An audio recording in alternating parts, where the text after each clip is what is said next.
Hey, I just thought I would share the latest Matilda's Menagerie.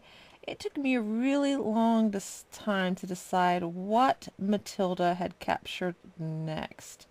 Uh, my husband's been comparing Matilda's Menagerie to Pokemon lately, and I was not thinking of Pokemon when I thought this up. It's actually a joke based on a card that I had made for my father many years ago, using graphics from the squashed fairy books, way back when the internet was free, and you could find really cool things. And I had no idea that this fairy came from that book, which is hilarious if you haven't looked it up. I think it's called The Pressed Fairies, actually. I'd have to look it up.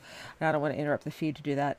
But I was remembering that card, and I had designed the card so that the card was actually, when you open it, there was the poor pressed fairy because it had been squished into the card.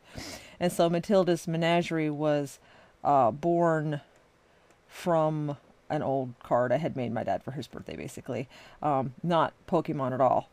If you don't know what Matilda's Menagerie is, it's a charm series I make, and I only design one a year. This is to keep my sanity.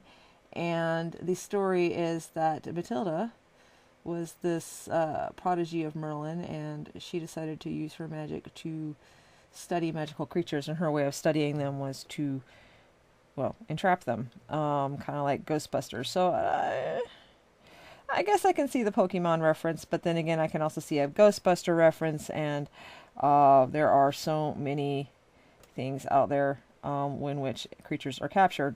So it's I don't, I'm not offended by the comparison, but that's not where it comes from. So anyway, number 3 in the series. Can you guess what it is? You can't guess? Oh, don't make me spell it out. But is this little gem. Haha, pun not intended. So right now I'm just doing the line art. And somebody had complained that I don't show the cutting process of the charm making. And I will, I guess, except that because these are using 1-inch squares, it is literally faster for me to hand cut them using a 1-inch punch than it is to use the machine. It's also less messy. So for those that are here because you want to see me work on my machine, I do put up videos of that once in a while. It's charm making season, so the next time I sit down to make charms in which things have to be cut, I will gladly film it, I suppose, to get things going.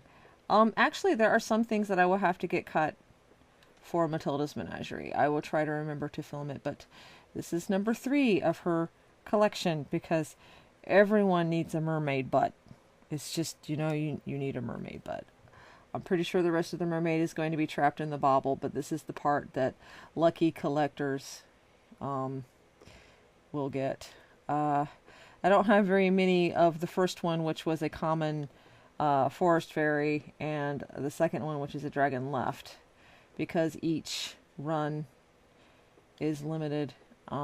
Yes, if it ever suddenly became like wildly popular, the run number would be increased, but currently the run is limited to somewhere between 25 and 50, probably less depending on how lazy I'm feeling, because I do assemble them and the decoration on the boxes completely by hand. It wouldn't be my work if I didn't. A little bit more about Matilda's Menagerie, and then I'm stopping. Is that it's actually a companion to the book I've been taking forever to write, Demon Keeper's Daughter. It's just, it gets mentioned. It's not important to the plot. It just kind of gets mentioned. There will come a day, though. I don't know. Maybe I'll do a short story about Matilda someday.